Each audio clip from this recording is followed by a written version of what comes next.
what to say. What to say about such a game. My God. I mean, God of War.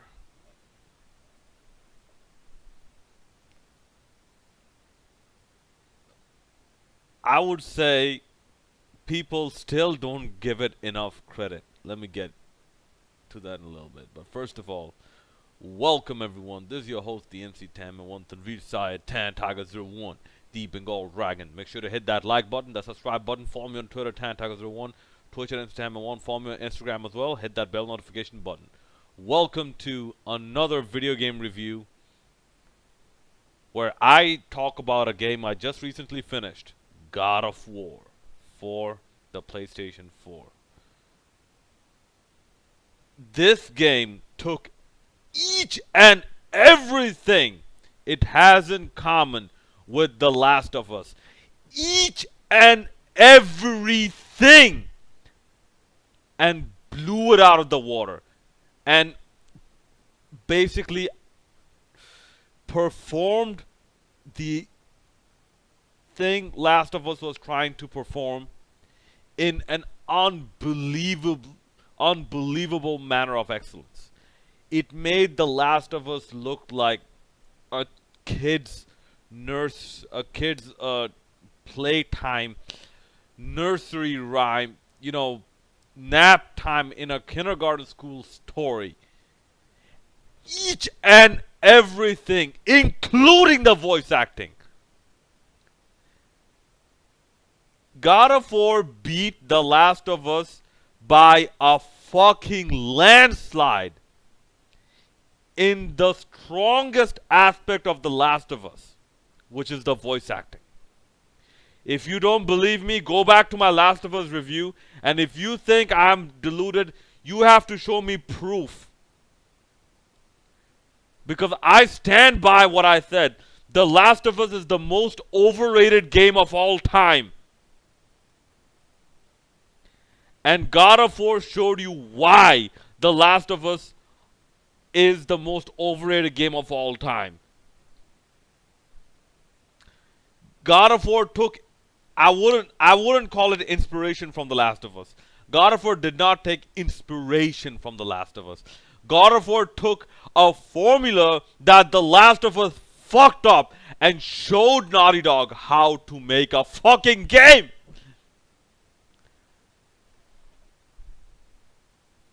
And to all who think I have no criticism of The Last of Us, no, of the God of War, I have a criticism of God of War. I have it.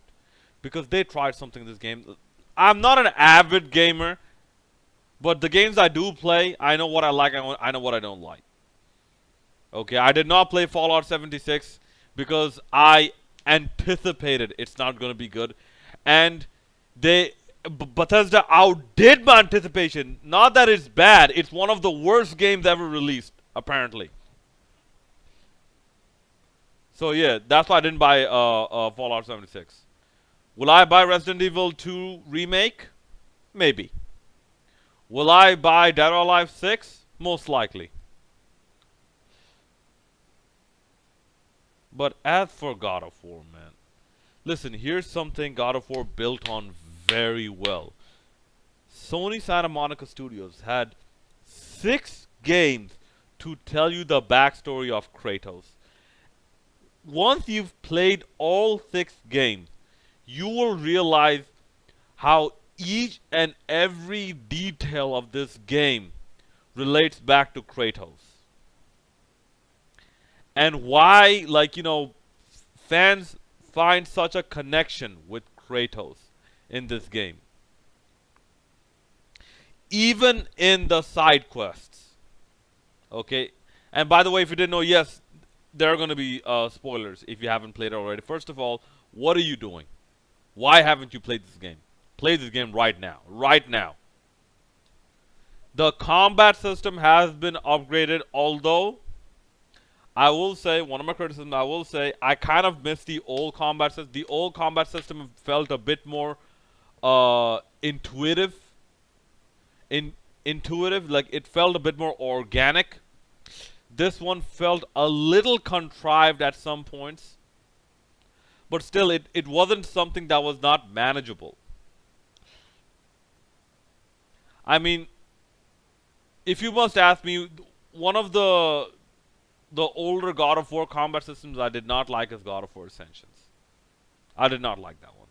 Like, I didn't think it was bad, but it just did not resonate with me being an avid God of War fan. Even the PSP ones, I could get used to them. The Ascensions, like, no, I didn't like it, and after some time, I just put it down. Like, I like can't like it's still a good game, but in the first 6 God of War games, it's the worst one. But good lord, how God of War has come back with the might of the Leviathan axe, the fury of the blades of chaos, and the rage of Sparta. Straight to the top of RPG games. Of basically story driven RPG games. Hands down. Hands down. Look, talk about interactions, right? Talk about interactions. The interaction between Atreus and Kratos, much more believable, much more interesting, much more better performed than whatever that bullshit was with Ellie and Joel. Because listen, you have to admit, Ellie was a little bit of a spoiled brat. Okay? Ellie was a little bit of a spoiled brat. Atreus' story, the only person that ever loved Atreus was dead. Or the only person who Atreus ever really loved was dead. And Atreus had a father who's trying to hide almost everything about him from Atreus, leading to Atreus resenting him more and more and more. This game, basically, and you know what, Christopher Judge, hats off to you, man. I never thought someone could do as good of a voice acting as T.C. Carson for Kratos. Christopher Judge, thank you. You have proven me wrong. You have proven me wrong pretty much on all fronts. You have matched T.C. Carson in voice acting Kratos. Some may say even outdid T.C. Carson. I wouldn't say that, but I would say for this role, good lord, man, this was amazing. The character of Kratos has been done so well. Even in like the boat rides where you have Mimir telling stories, even or Kratos telling stories, even how he tells the basic tortoise and the hare story. It's been done unbelievably well. And listen, the IGN people, I will have to give them credit for this. They pointed something out that I did not notice. The game never cuts away. The game camera never cuts away. The Last of Us did not have this. The Last of Us, the camera kept cutting away. Okay, and The Last of Us was extremely linear. God of War took a linear concept and made it exploratory. The basic story is still linear. You cannot do a lot of the main storyline activities in a different intended order. You have to do it in a specific programmed intended order. But the side quests, the replayability, unbelievable. And the way they rewrote Norse mythology, unbelievable. Yes, there were some parts where they basically ripped off elements from the original God of War series. I don't mind. I don't mind. If it ain't broke, don't fix it. In fact, they added a lot of stuff, which I liked. They gave Atreus a lot of personality, which I liked. They gave Kratos even more personality. You feel bad for him. You feel really, really bad for Kratos, a mass murderer. I really like that part. Okay? You even got a lot of I would say preview material. I'm sorry, my diction fails me at this point. So you got a lot of foretelling, if you will, of the sequel story. And believe me, yo, it's 99.9%. I'm sure there's gonna be a sequel, and also as like 90%, I'm sure there's gonna be DLC. Because if you go to the realm tower, some of the realms are not accessible. I'm pretty sure there's gonna be a DLC and there's gonna be uh, a sequel.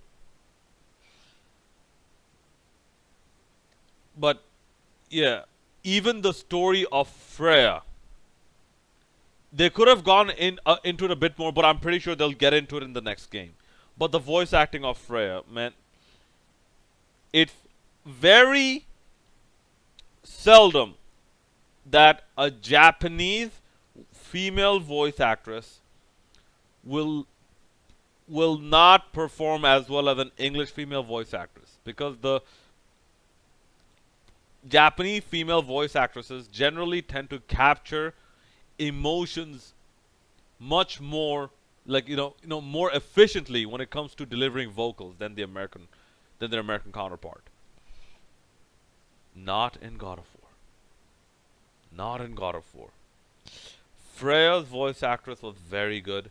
Atreus' voice actor was like his voice actor was very good, but the dialogue writers at certain times were not that good.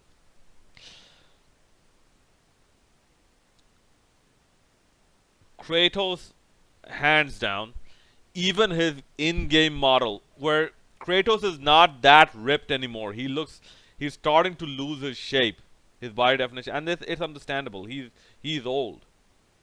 He's not like super old, but he's kind of getting old. Baldur's voice acting, did not like it. I will tell you that. I did not like Baldur. For a guy who's over 100 years old, he doesn't sound like it. Mimir's voice acting, good. The dwarves voice acting, good. The overall display and design, fantastic. Now, let's get to some criticisms. I told you the good parts, like the story is unbelievable. You really have to play this game to really appreciate what, how well the story was told, what good voice acting is, and what basically what, voice acting and storytelling combined is when it comes to connecting with your audience. And when it comes to, connecting the dots with, Kratos' past. Oh, wait, before the criticisms. Even the directing, even the directing is unbelievable. Okay, let me give you just one example, okay? And spoiler alert, there's going to be a huge spoiler over here. When Kratos goes back home to retrieve the blades of chaos. Notice the change of color. The skies turn red. Everything is in slow motion as Kratos is drifting on the boat downstream. Even the way in which Athena makes a cameo appearance and Kratos is equipping his blades. Just notice. Just notice. When Athena says you will always be a monster, right at that moment, Kratos pulls out his blades and grabs onto them. Beautiful directing. Beautiful. This is just one example. Believe me, I could go on and on about how well directed this game was. But let's get to some criticisms. First of all, I'm sorry, there are way too many puzzles.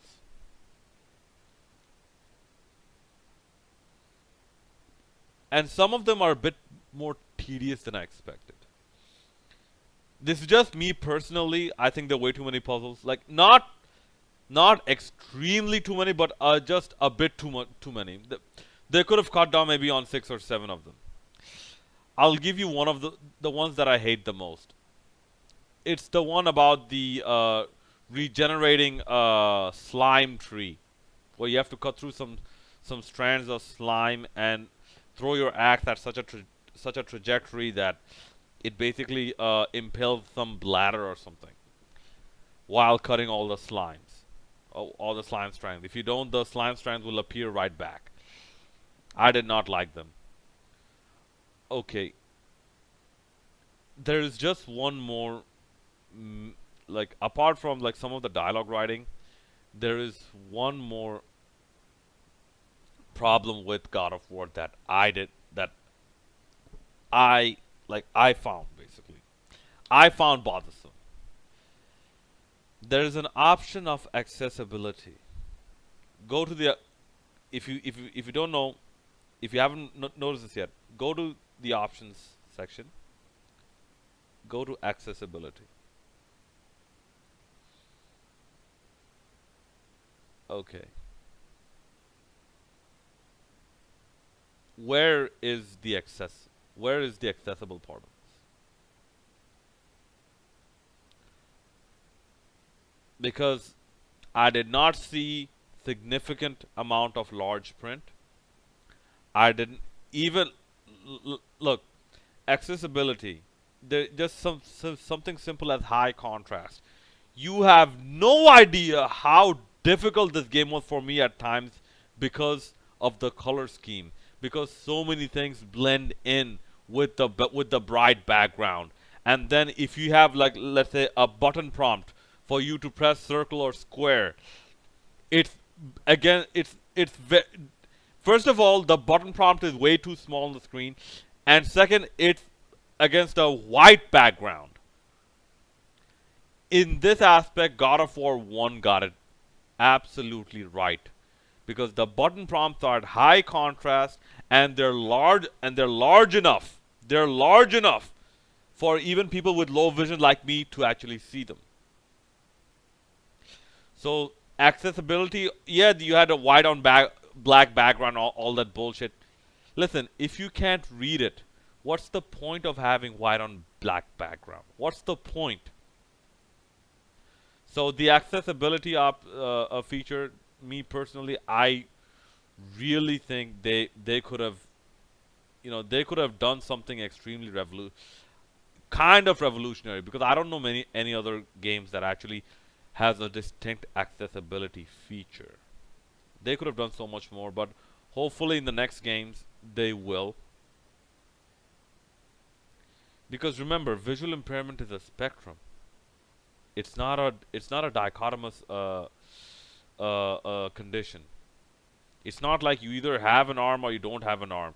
You either have fingers, have your thumbs, or you don't have your thumbs. It's a spectrum. Because if it wasn't a spectrum, everyone who wears eyeglasses would wear the same powered, same configured eyeglass, same type of eyeglasses, identical lens configured eyeglasses. The fact that they don't do that shows you it's a spectrum. My overall game rating, my overall game rating, 10 out of 10. Hands, this deserved, this deserved all the Game of the Year awards it got and even more. Why I still say it's still like underrated, because people don't say, I haven't seen too many people say that this game blew The Last of Us out of the water. 10 out of 10. Hands, this deserved, this deserved all the Game of the Year awards it got and even more. Why I still say it's still like underrated, because people don't say, I haven't seen too many people say that this game blew The Last of Us out of the water. 10 out of 10. This game blew The Last of Us out of the water. And believe me, that is a very, even though if it's my opinion, it's a very evidence, uh, uh, it's a, it's an extremely evidence-driven opinion. I have a lot, like I have a lot of, it's an extremely evidence-based opinion. I have a lot of evidence to base my opinion on, and when something gets so, when an opinion gets so evidence-based, when the evidence keeps piling up, it almost becomes like, an untold fact. But let me know what you guys thought about this game in the comment section below. What are the parts you loved most about God of War? For me, it was basically every little detail that went into Kratos' backstory and Kratos showing emotion.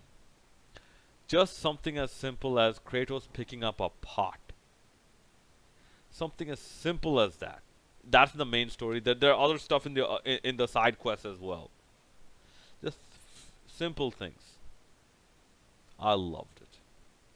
So I would say overall it's the directing. The directing. I love the directing of this game. Alright, guys, let me know what your most favorite part was, what your favorite part was about God of War in the comment section below. It's your boy, the Entertainment on the Review Side, the Bengal Dragon, signing out.